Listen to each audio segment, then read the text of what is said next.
What's up, guys? My name is Elias, and Gen V's second season has officially premiered on Amazon Prime. So, here's my take on the first three episodes. As a quick spoiler free recap, seasons 1 through 3 of The Boys, which this series is a spin off of, dealt with the rise of Homelander's tyrant behavior, effectively making him somewhat of a dictator. He and his fellow Seven are opposed by Billy Butcher and his aptly titled The Boys. They go through numerous shenanigans and plot twists trying to unsuccessfully take the evil superhero out of the equation. Season 1 of Gen V followed a group of teenagers during the aftermath of Homelander's brutal actions during a protest and told the story of a school of supers with the shadiest foundation imaginable. Season 4 of The Boys brought the team that much closer to bringing Homelander out, but again, some plot twists and turns prevent their success, with Season 5 set to be the ultimate showdown between supes and humans alike.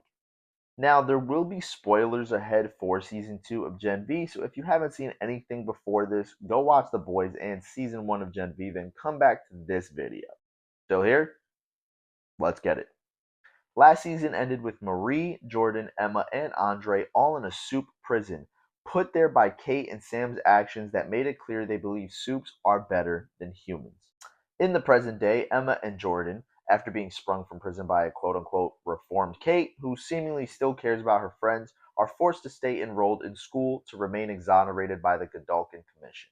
The school is now run by a Soup named Cypher, though we don't know anything about his powers, only that he wants Soups to be ready for the incoming war between them and the humans.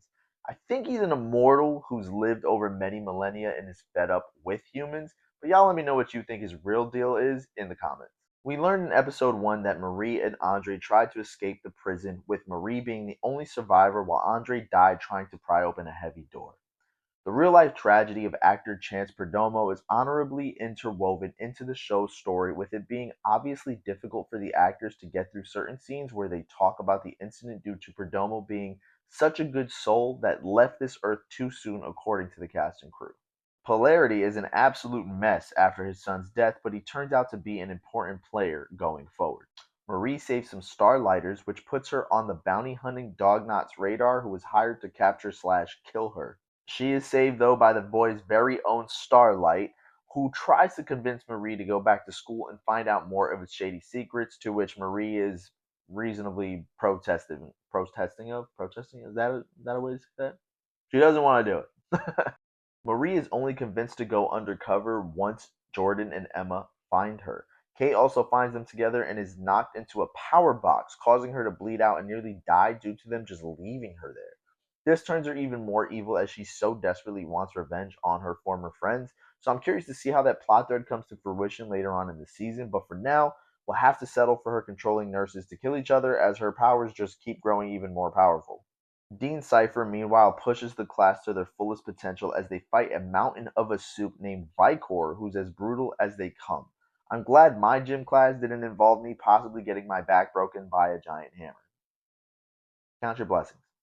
Emma and Polarity garner a cool camaraderie with each other as they investigate the archives of Godolphin, which advances the lore of this world as we meet the Rememberer, a soup who can remember literally everything and will pretty much do anything if his ego is stroked because he used to be a TV actor. They find out there's a project named Odessa that basically revolves around one of the most powerful soups in existence, and we later find out that Odessa is Marie. Dun dun dun. Sam, who is an absolute psychopath and needs to be emotionally quelled by Kate with her abilities, starts unraveling and seeing puppet sandwiches. Like I'm not lying about that. Unfortunately, Kate was told by the doctors that she shouldn't use her abilities while her head heals, so Sam starts going crazier than ever, even getting into a fight with Jordan later in episode 3.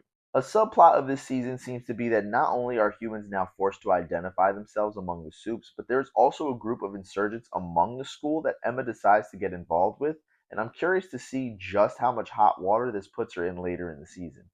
Some more tidbits about the mystery surrounding Cypher are revealed here as Marie talks to her aunt to reconnect and attempt to find her sister Annabeth's whereabouts. Cypher not only believes that Marie has the potential to be the most powerful soup according to Project Codename Odessa, but we find out she is also a test tube baby who was delivered by the sinister Dean himself. Finally, as the number one soup in the school, Jordan reciprocates Marie's love for her and decides to put herself in the crosshairs of the school's elite as she blows the whistle on the truth surrounding Andre, who is actually a hero and not the menace that Vought tried portraying him as. She also admitted that Vought framed and murdered innocent Starlighters for Kate's attack, confessing that she was the one responsible for hospitalizing Kate in the first place. Not only was this the perfect way to honor Andre's memory, but it also spells imminent chaos for our protagonist. What a way to open up a season, by the way, and likewise create hype for the franchise going forward. But there you have it, guys. My review on the season 2 premiere of Gen V. Let me know in the comments what you thought about the episode, your favorite and your least favorite parts, and are you excited for this upcoming season as well as the future of the Boys franchise?